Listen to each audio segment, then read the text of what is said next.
Hello guys, പത്രമാറ്റിൻ്റെ ഇന്നത്തെ episode റിവ്യൂയിലേക്ക് സ്വാഗതം. ഈ റിവ്യൂ ഇഷ്ടപ്പെടുകയാണെങ്കിൽ ഒന്ന് ലൈക്ക് ചെയ്ത് സബ്സ്ക്രൈബ് ചെയ്ത് സപ്പോർട്ട് ചെയ്യണേ. നന്ദുപോയ വിഷമത്തിലിരിക്കുകയാണ് ഗോവിന്ദനും കനകയും. അപ്പോൾ രണ്ടുപേരോടും ഫുഡൊക്കെ കഴിക്കാനായിട്ട് നവിയെയും നയനെയും പറയുന്നുണ്ട്. പക്ഷേ രണ്ടുപേരും ആഹാരമൊന്നും വേണ്ട എന്ന് പറഞ്ഞാണ് ഇരിക്കുന്നത്.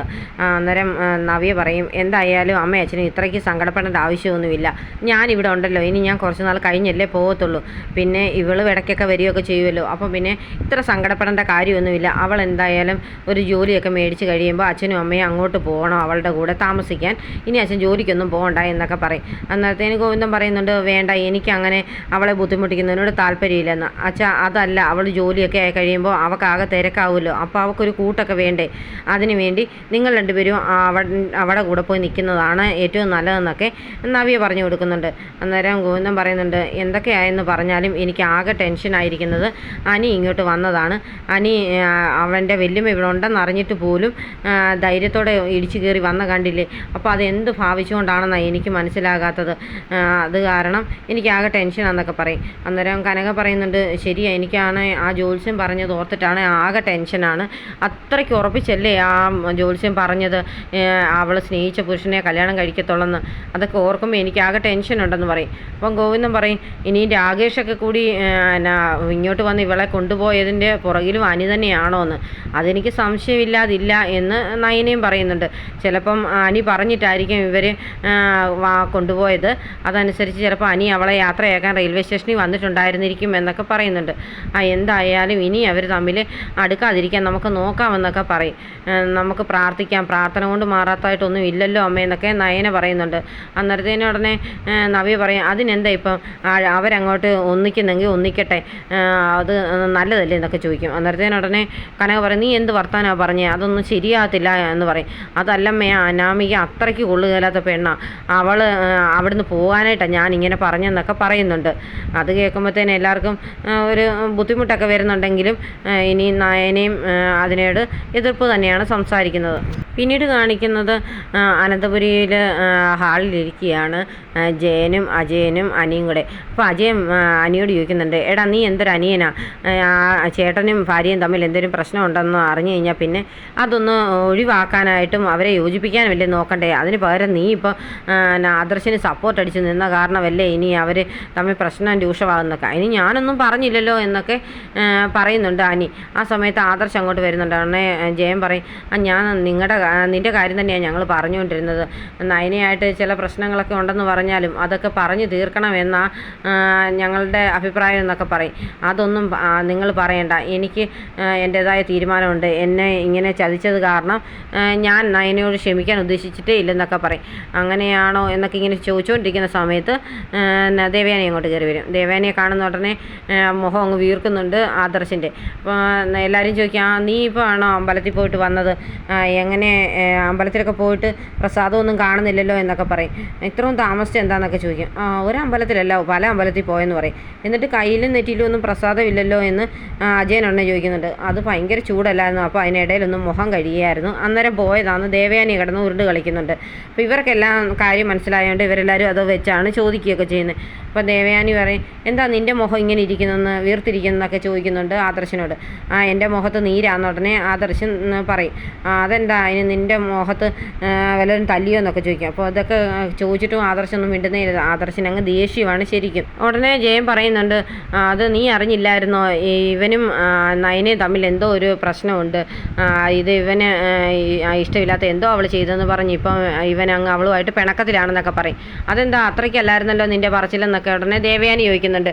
ഇതുപോലൊരു നല്ല ഭാര്യയെ കിട്ടിയിട്ടില്ലെന്നും എൻ്റെ ഭാഗ്യമാണെന്നൊക്കെ പറഞ്ഞുകൊണ്ട് നടന്ന നീ എന്താ ഇപ്പോൾ അവളുമായിട്ട് പിണക്കമായോ എന്ന് ചോദിക്കും.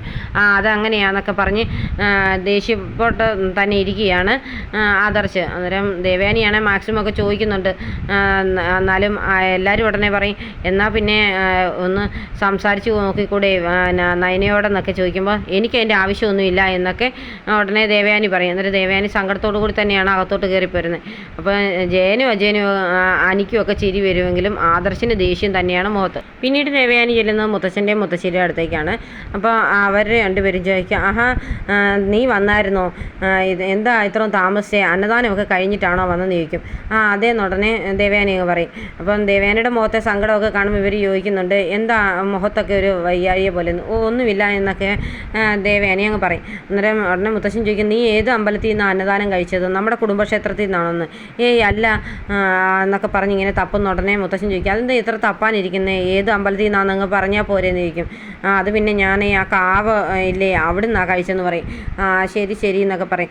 എന്താ അമ്മേ എന്ത് പറ്റിയത്? ആദർശിൻ്റെ മുഖം ഇങ്ങനെ വല്ലാതിരിക്കുന്നൊക്കെ ചോദിക്കും. നീ അറിഞ്ഞില്ലേ അത് പിന്നെ ആദർശൻ നയനമോളുമായിട്ട് എന്തോ സൗന്ദര്യപ്പണക്കമുണ്ട്. ഇപ്പോൾ അതിൻ്റെ പേരിൽ അവൻ അവളോട് പിണങ്ങിയിരിക്കുക. എന്ത് ചെയ്യാനാ? നീ ഒന്ന് സംസാരിച്ച് നോക്കാമെന്നൊക്കെ പറയുമ്പോൾ എനിക്കൊരാവശ്യമില്ല എന്നൊക്കെ ഉള്ള രീതിയിലൊക്കെ പറയുന്നുണ്ട് ദേവയാനി. പറയും, എന്തായാലും ഇങ്ങനെയാണിപ്പോൾ ഒരു മിണ്ടുന്നില്ല, പറയുന്നുമില്ല, വിളിക്കുന്നൊന്നുമില്ല എന്നൊക്കെ പറയുന്നുണ്ട്. എന്തായാലും മോളിപ്പോൾ അമ്പലത്തിലൊക്കെ പോയി ക്ഷീണിച്ച് വന്നതല്ലേ, ചെന്ന് റെസ്റ്റ് എടുക്കുമെന്ന് പറഞ്ഞ് മുത്തശ്ശനകത്തേക്ക് അങ്ങ് വിടുന്നുണ്ട്. അന്നേരം ദേവയാനി ഓർക്കുന്നുണ്ട്, അച്ഛനും അമ്മ എന്ത് സമർത്ഥമായിട്ടാണ് കള്ളങ്ങളൊക്കെ പറയുന്നത്, ഇങ്ങനെയൊന്നും പറയുന്നവരല്ലല്ലോ എന്ന്.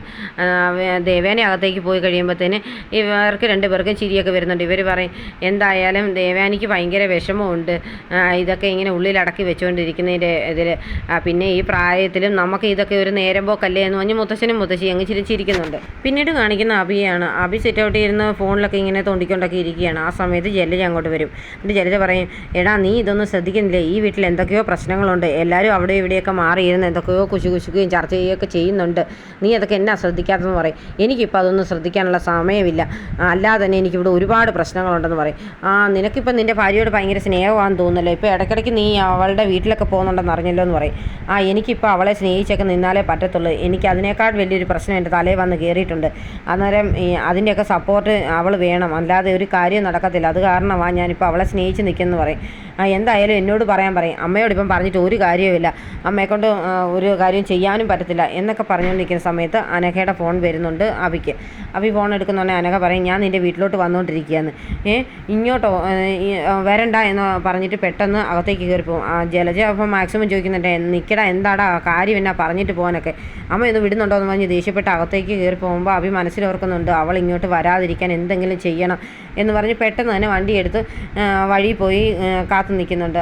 അനഘ വരുന്ന വണ്ടിക്ക് കൈ കാണിച്ച് നിർത്തി പൈസയൊക്കെ വണ്ടിക്കാരന് കൊടുത്തിട്ട് അനഘയെ പിടിച്ച് വണ്ടിക്കകത്ത് കയറ്റിക്കൊണ്ട് പോവുകയാണ്. അന്നേരം അനഘ പറയും, നീ എന്തിനാ എന്നെ വഴിക്ക് വെച്ച് തടയുന്നത്? ഞാൻ നിൻ്റെ വീട്ടിലേക്ക് വരികയില്ലായിരുന്നോ? എനിക്ക് എൻ്റെ മോളുടെ കാര്യത്തിൽ ഒരു തീരുമാനം വേണമെന്ന് പറയും. എനിക്ക് നീ 2-3 ദിവസം താന്ന് കഴിയുമ്പോഴത്തേന് ഞാനത് തീരുമാനിക്കാമെന്ന് പറയും. വിഷു കഴിയുമ്പോൾ എല്ലാം തീരുമാനിക്കാമെന്നാണ് നീ പറഞ്ഞിരുന്നത്, എന്നിട്ടൊന്നും തീരുമാനിച്ചില്ലല്ലോ.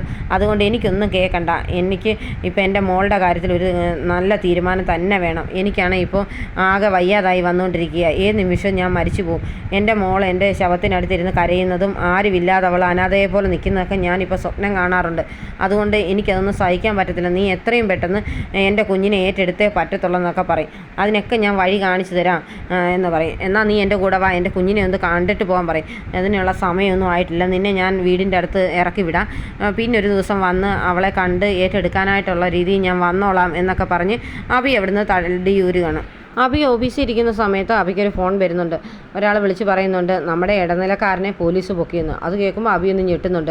അന്നേരത്തേന് ആ കടയിലെ ഒരു സ്റ്റാഫ് വന്ന് പറയും, സാർ ഞാൻ ഈ കടയിലെ നല്ലൊരു സ്റ്റാഫ് തന്നെയായിരുന്നു, ഒരു കള്ളത്തരവും ചെയ്യാതെ ഈ കടയിൽ നിന്നിരുന്നതായിരുന്നു. ഇപ്പോൾ സാറ് വന്നത് പിന്നെ ഞാൻ ഇങ്ങനെയുള്ള കള്ളത്തരങ്ങളൊക്കെ ചെയ്തതെന്നൊക്കെ പറയും.